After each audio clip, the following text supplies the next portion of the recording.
Were those questions given to you by the White House, or did you have, or the campaign, or did you have to submit questions ahead of this interview? The questions were sent to me for approval. I approved them.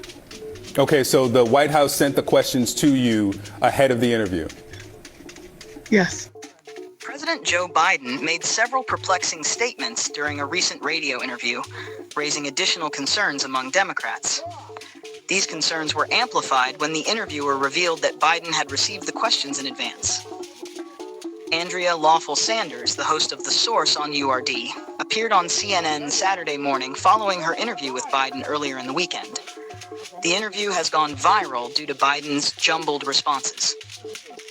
Lawful-Sanders' remarks have only intensified the scrutiny surrounding the president's performance. During the interview, Biden mixed up his words multiple times, including a moment where he mistakenly referred to himself as the first black woman to serve with a black president. This gaffe is particularly concerning for Democrats who are still recovering from his poor debate performance last week. Lawful-Sanders noted that she found the situation especially troubling since the White House had provided her with questions to ask Biden, yet he still struggled with his responses. The New York Post reported a discrepancy, with a Biden campaign spokesperson claiming that while they provided talking points, they did not supply the exact questions, leading to a she said, they said scenario. Biden's recent slip-ups have added to the growing chorus of concerns about his competency.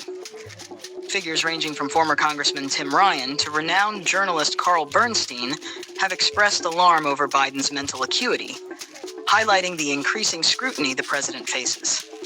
Well, I just had a bad night.